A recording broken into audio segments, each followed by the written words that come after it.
Going on, everybody? John Matrix here. Hope you're all having yourselves a wonderful day wherever you're at, whenever you're watching this. We might have a little bit of audio issues I got to work through. We'll see.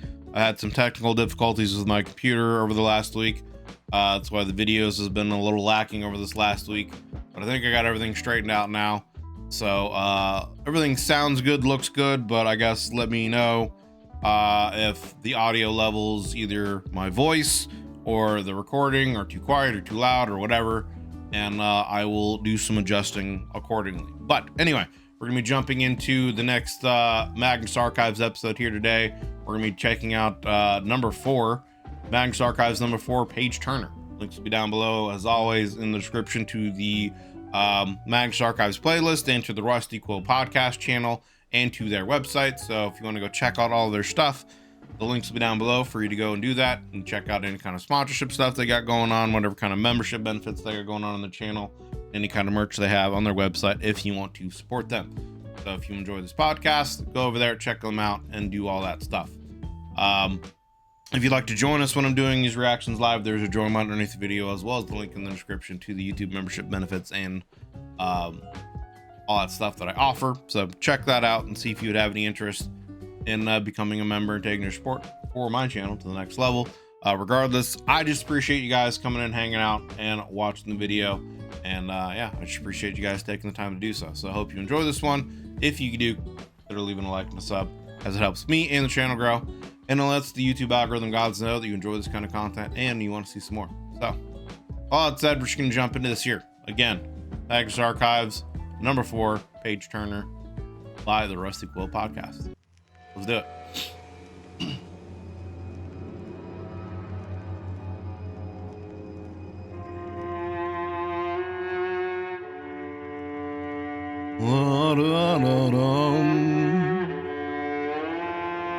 Rusty Quill presents the Magnus Archives.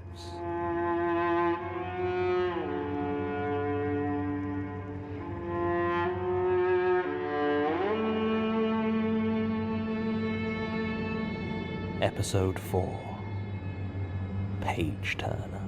Dun dun dun.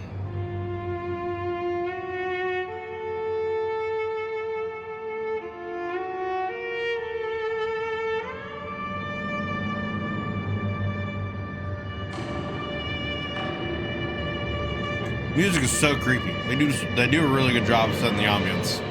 I've said that so many times, but it's true.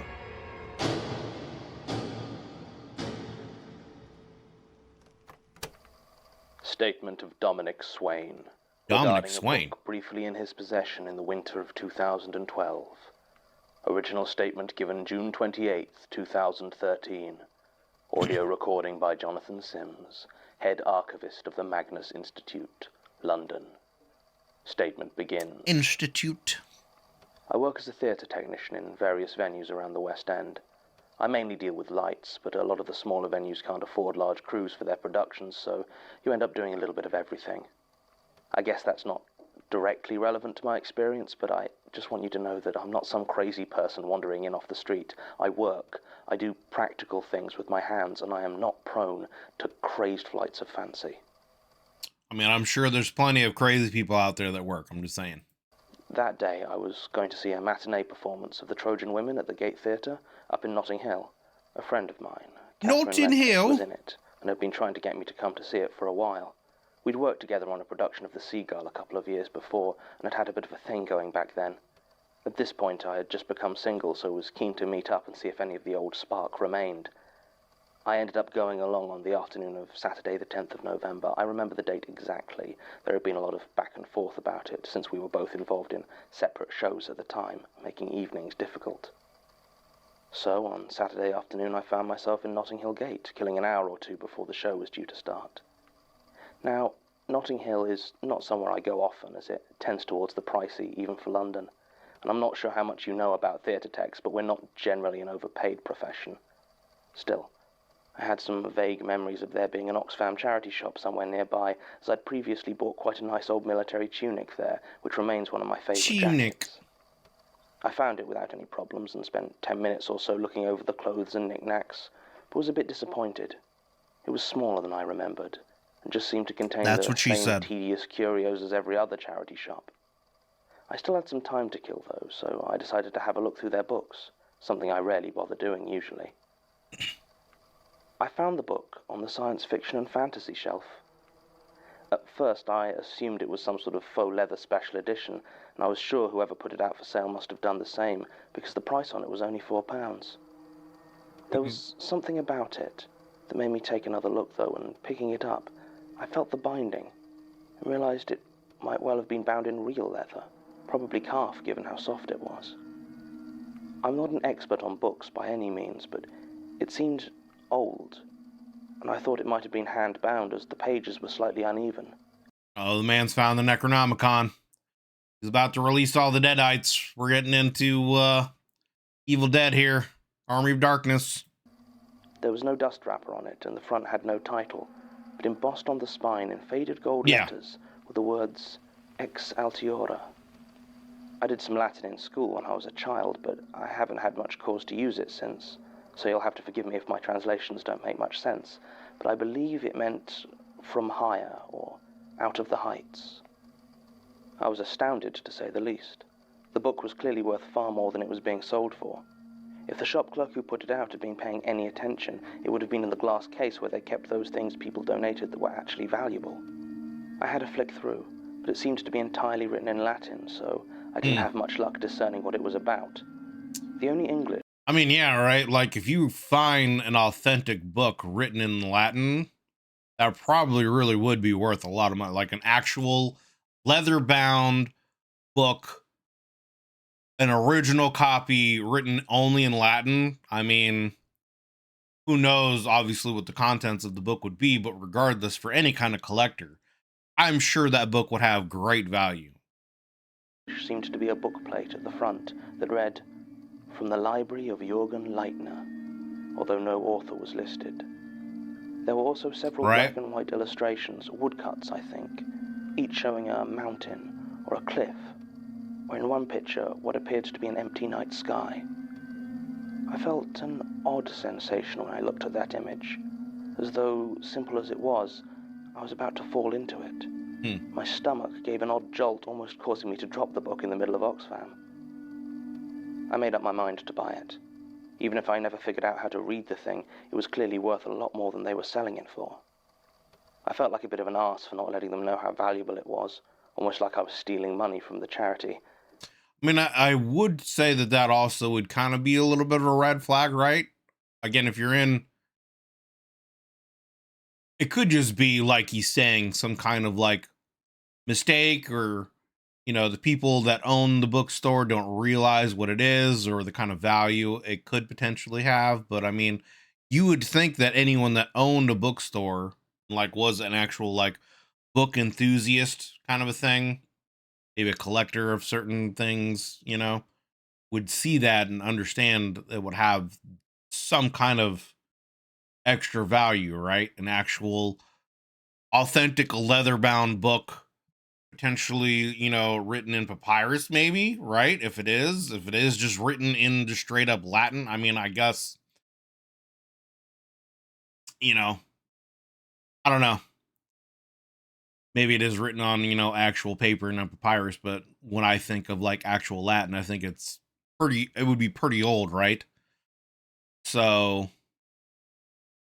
I mean, yeah, I don't know, but you would think that if it is an original book from, you know, that kind of time period, it would definitely have some kind of value and people would seek it out, you know? But in the end, I It would probably be something that should be in a museum, if not a part of someone's collection, right? realized that it wasn't my job to set the prices in this shop, and besides, this book absolutely fascinated me. The woman working the till didn't even raise an eyebrow when I brought it over and paid my £4. I headed out, hoping to find a cafe where I could sit and have another look. I mean, I through. guess, you know, I have no idea. It was then that I noticed the time. I'd somehow managed to spend an hour in that shop. Now I was very nearly late for Catherine's play. I made it in time, luckily, though I had to run a bit. The show was fine. I've never been a particular fan of Greek plays, and Show was fine, it's whatever. was not the one to win me round to them. Catherine was excellent, of course, but the rest of the show was quite frankly a bit pedestrian. Still, I'm not a theatre critic, and I wasn't exactly Show paying is my full quite attention, pedestrian I other was than convinced Catherine, you there was know. a problem with the stage lights. Mm. Throughout the show, I kept getting the faintest smell of ozone and was worried. The only other time I'd smelled that in the theatre was when one of my stagehands had accidentally ordered the wrong sort of light, and we'd ended up installing a projector with a xenon mercury lamp, the sort used to sterilize medical equipment with UV. Yikes. I spotted the issue before anything happened, but I still remember that intense ozone smell. Still, no one else seemed to notice it, and I couldn't see anything in their light setup that would have caused the odor, so I tried my best to ignore it. After the performance was finished, Catherine and I grabbed a quick dinner before heading to our respective evening shows. I was disappointed to discover that whatever attraction there had been between us seemed to have vanished completely, and while we spent a pleasant enough couple of hours together, it was obvious that neither of us wanted to take it any further. I did show her the book, though. She knew even less Latin than I did, but was impressed. She said it looked valuable and that I should take it somewhere to be appraised, although she didn't look through it in any detail, as the pictures triggered her vertigo for some reason. Nothing of note occurred after I left, and I did my show, a production of Much Ado About Nothing, down at the Courtyard Theatre, with no problems. I returned home late, having gone for a drink with the stage manager and a couple of the actors, and felt far too awake to just go to bed. So I poured myself a small gin and tonic and decided to look through this book in more detail. Little gin and tonic, you know. Oddly enough, I somehow hadn't learned any more Latin since I bought it 12 hours before, so reading it was still out of the question. But I went through and had a closer look at those woodcuts. There were about a dozen that I found, mostly mountains and cliffs, but one appeared to be a tower, looming over the surrounding countryside at an odd angle, with tiny birds just visible circling the summit. And then there was that picture of an empty... Man's getting into the SCP here with that tower. He's going to end up being in there and climbing up and have those weird interdimensional things in there. ...sky. I've never had any fear of heights, but staring at that picture, I felt... I don't know, really. I just couldn't look at it for too long. It seemed to open forever, nothing to do but fall into it. It was even stranger as there wasn't much to the picture itself except for black ink and a few stylized stars. But something in the proportions just had that effect on me. I decided that maybe Catherine had been right and it might be valuable as an antique, so I did some research to try and find out more about it. Latin fell out of favor as a language for academic texts in the 18th century, and I really doubted the thing was that old. Since then, it was only really used for religious texts, but the book certainly didn't look like it was full of prayers. Searching ex altio... I mean, this would be the type of thing that Google Translate would be great at, right? You know, you just go into Google Translate and you type in the Latin, you know, from the book and have it translate over to English, and then copy and paste that stuff, and, you know, now you got a book you can read page by page, you know? Order online didn't do much good. The phrase was used in a few old prayers. There was a company called Altiora and something in Italian about football, but nothing that looked even remotely like it related to my book. Searching for Jürgen Leitner wasn't much better. It brought up an entry for an Austrian musician and a few Facebook pages, although they all seemed to have umlauts in their names, unlike the one in the book, and none of them looked like the sorts to have a library full of strange Latin texts. Sounds like something from our cool yet. Looked even remotely relevant was a listing on eBay from 2007. The auction was titled Key of Solomon, 1863, owned by MacGregor Mathers and Jürgen Leitner, and had been won for just over £1,200 by a deactivated user, GR Bookworm 1818. There was no picture or description, just the title and the winning bid. I decided to call it a night and go to bed. I think I had a nightmare, but I don't remember the details. I slept in very late the next day, and by the time I awoke there wasn't much daylight left, but I spent the hours until my show contacting book dealers that I'd looked up online. All of them put the book's age between 100 and 150 years and said it looked like it had been custom bound. Most offered to buy it off me for a few £100s, but at this point I was more interested in information about it. Unfortunately, none of them had heard of it before, or seemed at all familiar with its contents. The last seller I went to did recognize the name Jürgen Leitner, though. That also would be a little strange, too, right? Like, if you start asking around for like authentic collectors some information about this book and they've never heard of it, I would start to think that, okay, this book must have even greater value because no one's heard of it. But also, I would be like, it would make me more curious as to what the contents of the book would be. Because if no one's heard of it, and that would mean that more than likely no one's like actually translated this from Latin to English or whatever, it would make me want to know more about the book, what its contents are, the story is, etc. Especially in relation to whatever kind of images, he's seeing in the book. I don't know. Yeah. Told me Leitner had been a big name in the literary scene during the 1990s. It would also, like, again, would kind of be a little bit of a red flag in the back of my mind, too, because it's like, if no one knows about this book, how is it that it got from this person that bought it in this auction into this random bookstore, and why was it there, right? Like, do they have any record of who sold the book to the store? Could I go to them and then like ask them any questions about the book? Were they able to translate it? Find out more information about the person that had it beforehand. I don't know. It would kind of start popping up more questions, and I would want to do a little more research into who'd had this book previously and why it ended up in this bookstore for so cheap. If it's just someone got rid of it, maybe it was a part of someone's collection. They passed away. Their family didn't realize what it was, and they just sold it or donated it or whatever. Or, is there something more going on? Some rich Scandinavian recluse paying absurd amounts of money for whatever books took his fancy. It was said he'd often have books custom bound after providing a manuscript, or even commission authors to produce works to his brief, although she didn't actually know any writers who had worked with Leitner. He dropped from public view somewhere around 95, but she recalled he used to have extensive dealings with Pinhole Books down in Morden, and gave me the details for Mary Key, who owned it. I went and I did my show after that, the last night of the run in point of fact, but though I didn't miss a single lighting cue, all through it, I just couldn't take my mind off the book. I felt as though there was something I was missing just beyond my grasp. And all throughout I could detect that same faint smell of ozone. Or was it ozone? There was something else there. Something I knew but could not remember. Every time I felt I was close, I was overcome with a dizziness and nausea that threatened to topple me over.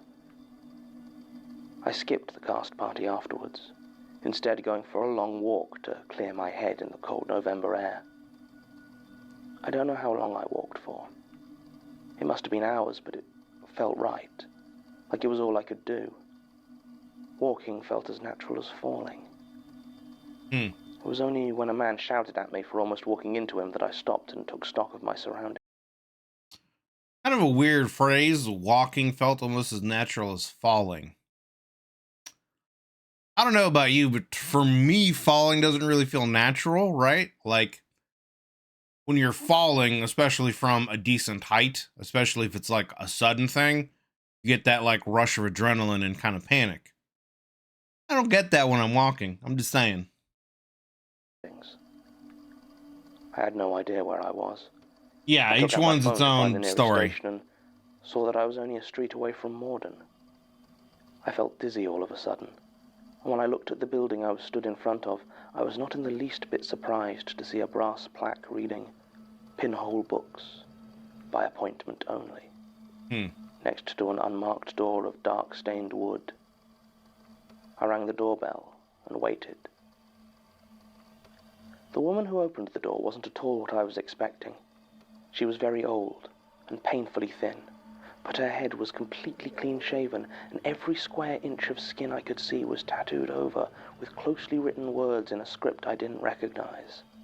Yikers. She stood at the bottom of a flight of stairs, and from the top I could hear the sound of death metal blaring out of some powerful speakers.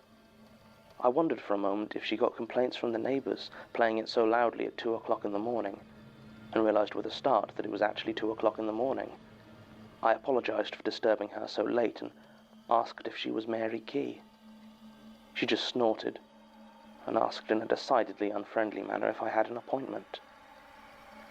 I reached into my bag and pulled out Ex Altiora, opening it to show Leitner's name on the bookplate. At this, her eyes seemed to light up, and she turned around to walk up the stairs. She didn't shut the door behind her, so I took this as an invitation and followed her up. We entered a cramped set of rooms, with books piled high in every conceivable corner, almost to a point where I had to be careful following her through the labyrinth so as not to take a wrong turn. She was talking, I realized, and didn't seem to care if I heard her over the music or not.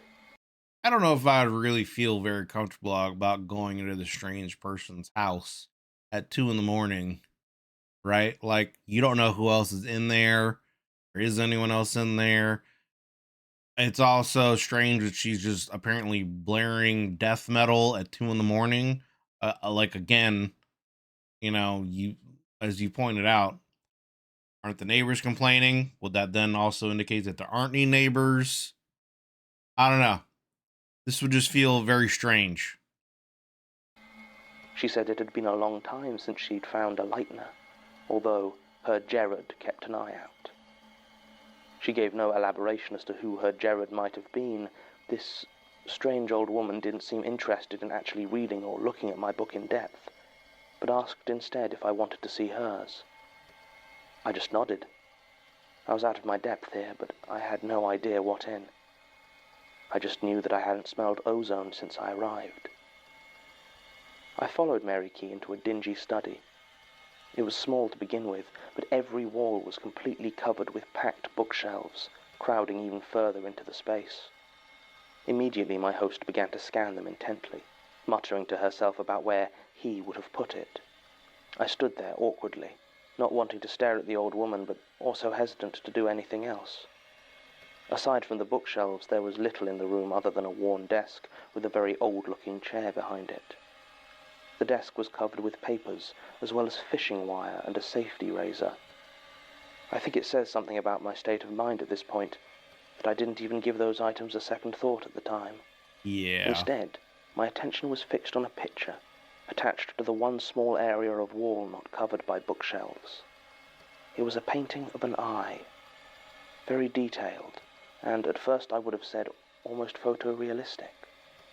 But the more I looked at it, the more I saw the patterns and symmetries that formed into a single image, until I was so focused on them that I started to have difficulty seeing the eye itself. Written below it were 3 lines in fine green calligraphy. Grant us the sight that we may not know. Grant us the scent that we may not catch. Grant us the sound that we may not call. That is some straight up Bloodborne shit right there. At this point, Mary Key returned with 2 cups of tea. I hadn't even noticed her leave, nor had I requested the cup of black tea she pressed into my hand. She asked if I liked the painting, and told me that her Gerard had done it. Said he was a very talented artist. I mumbled something approving, I don't remember exactly what, and looked at the cup of tea in my hand. She hadn't offered me any milk, and was now busily searching the shelves again, her own cup forgotten on the desk. I tried to drink the stuff out of politeness, but it tasted foul, like dust and smoke. I think it might have once been Lapsang Souchong, but if so, it must have been years old. Okay, Mr., I know exactly what the tea is by taste. Okay, guy. But I mean, yeah, when you taste tea that is like smoke and ash, another kind of strange thing going on. Finally, Mary seemed to find the book she was looking for and took it from the shelf. She handed me a book that, at first glance, appeared to be almost identical to my copy of Ex Altiora, except that the leather was in slightly better condition. There was no title on this one, but opening it, I could see that it was written in letters I didn't recognize. There were no illustrations in this book, and the only English words I could find were on the bookplate from the library of Jürgen Leitner, just like mine. Mary told me that the writing was in Sanskrit, but when I asked her if she could read it, she just started laughing. She took the book back and walked. I mean, Sanskrit's like the first written language, right? That's like Sumerian language. I think that's like the first known like written language anyway. Walked over to the desk where the room's single unshaded light bulb cast stark shadows across the floor. She very deliberately held the book in those shadows for a few seconds, and then handed it back to me. I noticed for the first time that the heavy metal music was no longer playing, and the room was utterly silent. I opened the book, and for a few seconds was confused to see that nothing seemed to have changed. The writing was still unintelligible to me, and it felt no different. I lifted it to have a closer look, and as I did, I heard something clatter lightly onto the floor. I looked down to see bones, small animal bones, from what I could tell, but each one was slightly bent and warped. Is she like reading the runes here now? What is happening? Into shapes that bones should not form. As I stared at them, Mary Key took the book back from me and passed it through the shadows once again. More bones fell. She did this several times until there was a small pile formed at my feet. I didn't know what to say. By this point my head was pounding, and the feel of this cramped, dark place with its old tea and ancient books was starting to overwhelm me. All I could think to ask was whether my book did that as well. Mary Key laughed and told me to look for myself. I began to look through those pages. I hadn't passed it through any shadows, but I knew something had changed. The woodcuts were starker somehow. In the background of each there were new lines, thick and dark, stretching down from the sky. And then I came to the picture of that empty night. But now it had a stark, branching pattern carving through it. A pattern I recognized. My stomach dropped as though the floor was gone and I was falling. Struggling to stay standing, I muttered some excuse and went to leave. The ozone smell was back now, stronger than ever, and I had to get out. I fell down the stairs as I fled, badly bruising my hip and twisting my ankle painfully, but I didn't care. I limped from that place as quickly as I could, and hailed a taxi to take me home, fingers still locked in a death grip on my book. The branching pattern I'd seen in that picture is known as the Lichtenberg figure. I feel like at this point, I would be looking to get rid of the book. You know what I'm saying? Like after that experience, I don't know. That would like kind of creep me out.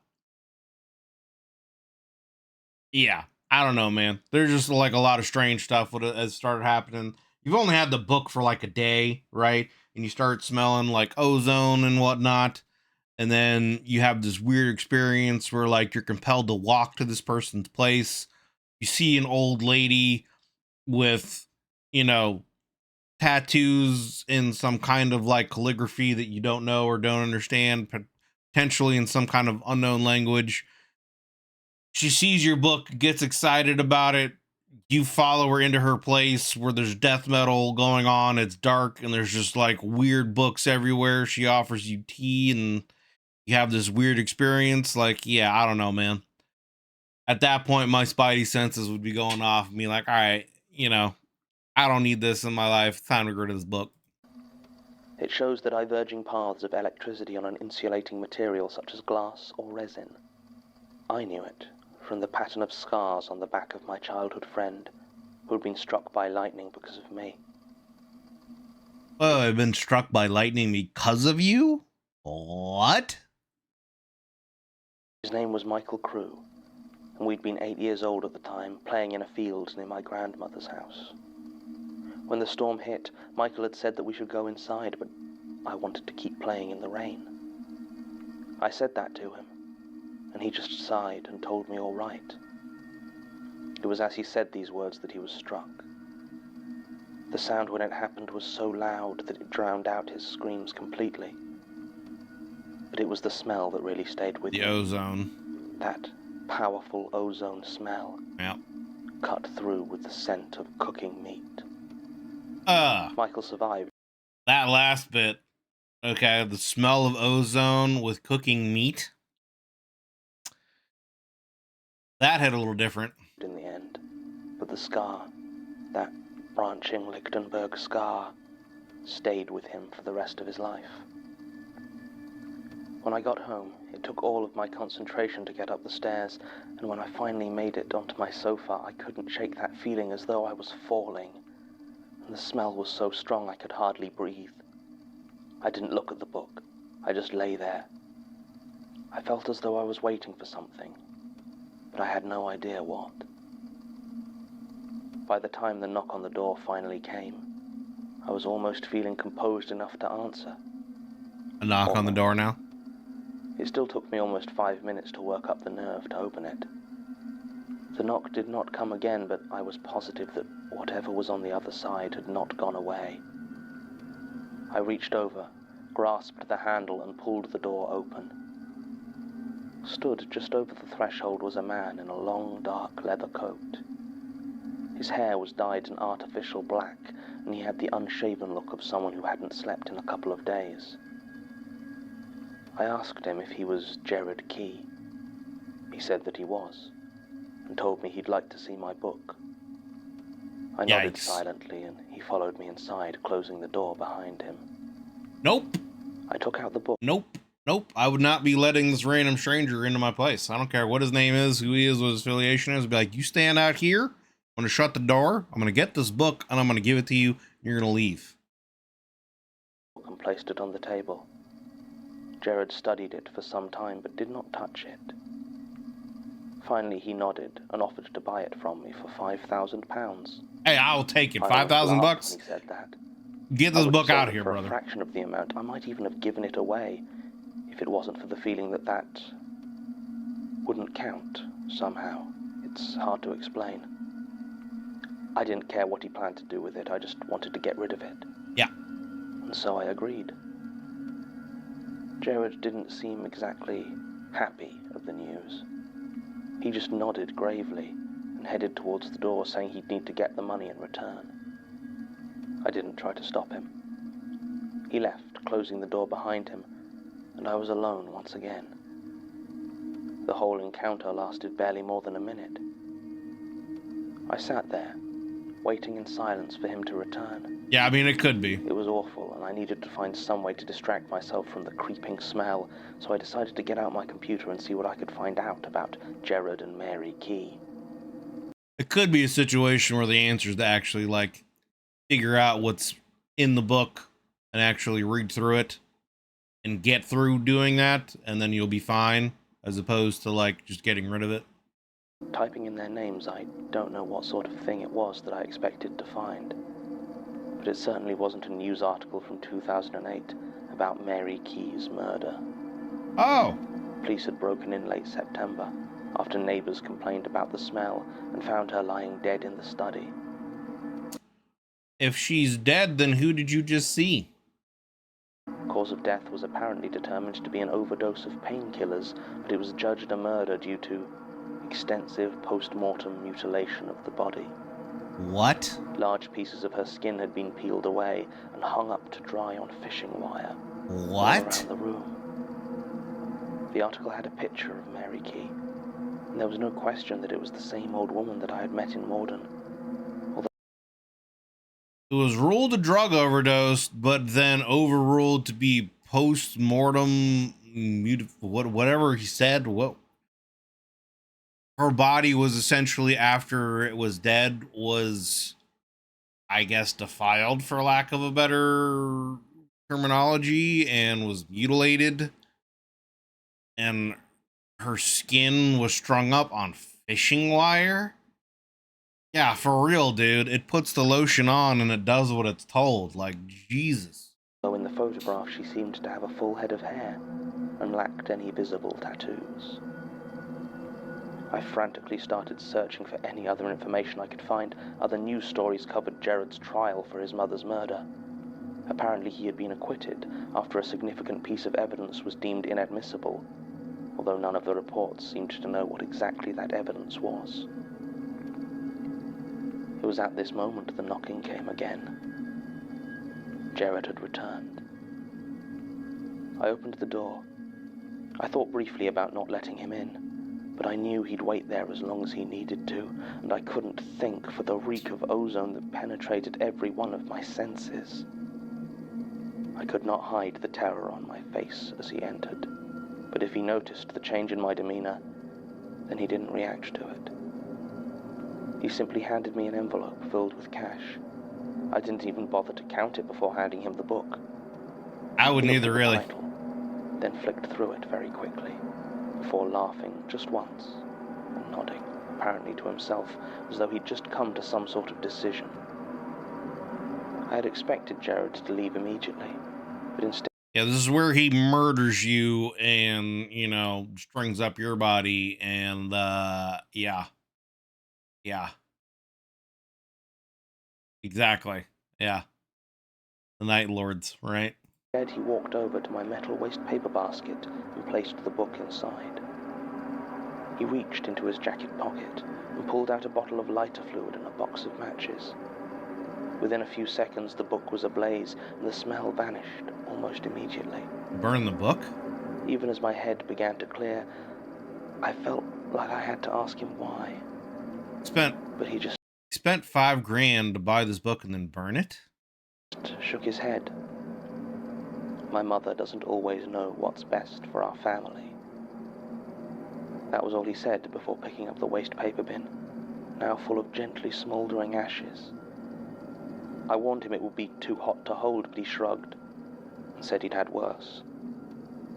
Then Jared Key left, and I never saw him or the book again. What? Statement ends. If I never hear the name Jürgen Leitner again, it will be too soon. I suppose it was too much to hope that we'd finally dealt with all that remained of his library after the incident in 1994, but it would have been useful if Gertrude had at least thought to add this statement to the current project file. Damn it, Gertrude. Who knows how many other statements are in here that might deal with his books or other currently active Institute projects. If my luck thus far is anything to go by, then I'd say it is unlikely this was an isolated example. The more I discover about this archive, the more it seemed Gertrude simply took the written statements and threw them into these files without even reading them. Given that she was head archivist for over 50 years, then this might be a bigger job than I originally thought. Rip. Regardless, most of the verifiable details in Mr. Swain's account seem to match up with our own researches. Martin couldn't find any records of Ex Altiora as a title in existent catalogues of esoteric or similar literature, so I assigned Sasha to double-check. Still nothing. Is it possible Mr. Swain got the title wrong? It seems unlikely, given the simplicity of it, and the occurrences he describes certainly sound like they could have been due to the proximity of a true Leitner tome. Still, all the other books from his library have been custom editions of known texts on demonology or the arcane. If there are Leitners out there that we haven't even heard of, I fear that may be cause for some small alarm. Well, I mean, it sounds like this is foreshadowing that there's going to be other Magnus Archive tales that deal with books from this guy's library. Interesting. Useful details for follow-up are few and far between, however. Donation records at the Oxfam charity shop in Notting Hill Gate only have anonymous donations listed for books in October-November 2012, and obviously none of the staff recall the book. We've also been unable to locate Jared Key at all. Aside from this encounter, he seems to have almost entirely disappeared following the end of his trial. The description Mr. Swain gives does appear to match file photos of Jared and Mary Key, and from his description it sounds like he did find his way to what used to be Pinhole Books in Morden, although it has been closed since 2008 for obvious reasons, and no new tenants moved in till 2014. There was one interesting thing Tim found out, though, in the official police report on Mary Key's death. Apparently, the drying sheets of skin had been written over in permanent marker. There was no transcription or translation of it in the report, but the language was identified to be Sanskrit. So it doesn't appear that we have any concrete leads to go on. Still, I will be bringing this up with a lie. So it almost sounds like the first book that had Sanskrit may have had some kind of ritual of immortality, potentially. and that's what happened. It almost seems like her murder was potentially some part of the ritual that her son performed on her, keep her alive forever, I guess, in some state, some way. And that would explain like what the tattoos were. They weren't tattoos, they were actually some kind of Sanskrit that was written over her or whatever. Huh. And recommending that the search for any other missed books from the Leitner Library be made this institute's highest priority. Jürgen Leitner has done the world enough harm, and we must pursue all available avenues to ensure that he does no more. Recording ends.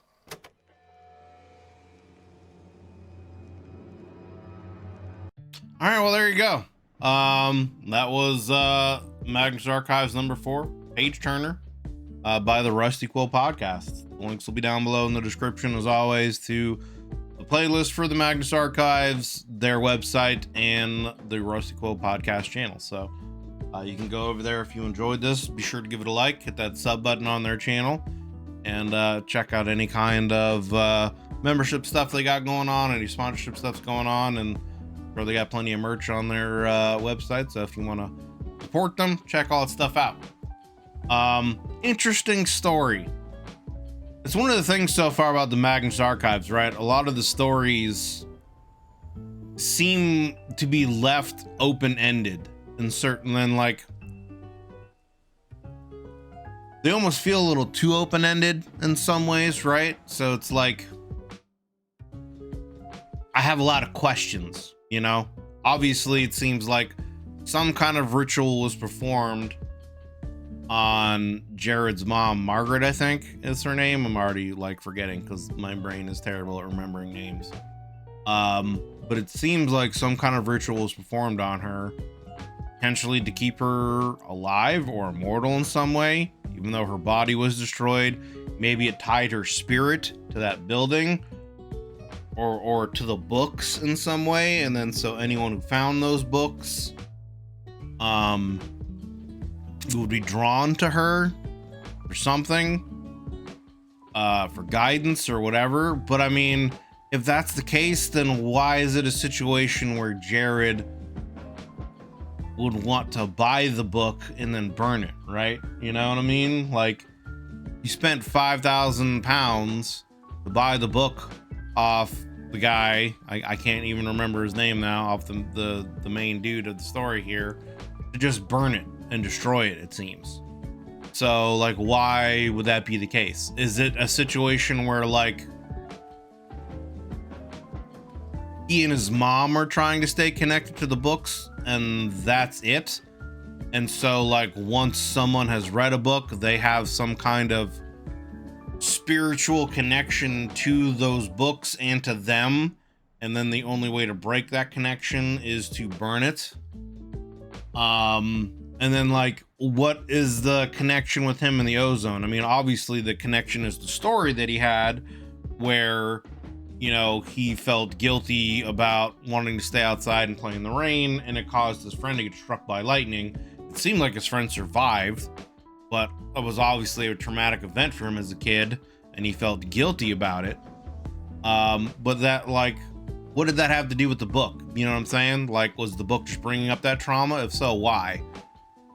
Like, what does that have to do? What does the book have to do with his guilt and trauma over having his friend get struck by lightning, and then his sensation with falling, and potentially also bring about a fear of heights? You know, I don't know. It just seems like, again, lots of questions, lots of things that are left kind of open, and maybe it's a situation where these things will come up in future episodes, that maybe this will be answered in future episodes, because again, the end of this episode at least foreshadows that there's more Leitner books out there, and so there could be more story that ties into this. And as we get more, if there are more episodes that deal with these books, maybe more of the author and things that are tied with these books get revealed, which then could reveal more of the happenings in this story, you know, I don't know, but interesting. Definitely very creepy. Definitely very creepy. And I mean, again, for me personally, right? Like, I'm not much of a book person, but I mean, I know if I went to a bookstore, like a regular whatever bookstore, and I found some kind of like authentic leather-bound looking book with like authentic old pages written in Latin, and they were selling it for cheap, I would probably buy it and just, you know, try to find some kind of information about it and seek out collectors and be like, hey man, I found this book. Is it worth anything? And just, yeah, just try to make some money off of it, you know? And at the very least, maybe try to find out what some of the contents of the book were. It definitely felt kind of Necronomicon-ish, I guess, maybe, you know? Because they made reference that I guess the author of these books had a lot of books written about demonology and the arcane studies and cult stuff. So yeah, interesting. But yeah, again, that was Magnus Archives #4, Pageturner. So let me know what you guys think down in the comments. I hope you guys enjoyed it. If you enjoyed this video of mine with my commentary interaction, consider leaving a like and a sub. That helps me and the channel grow. And it lets the YouTube algorithm gods know that you enjoy this kind of content and you want to see some more. If you'd like to join us when I do these reactions live, there's a join button underneath the video, as well as a link in the description to the YouTube membership benefits and tiers that I offer. But yeah, thanks for watching, guys. Hope you enjoyed it, and hope you're having yourselves a wonderful day. See you on the next one.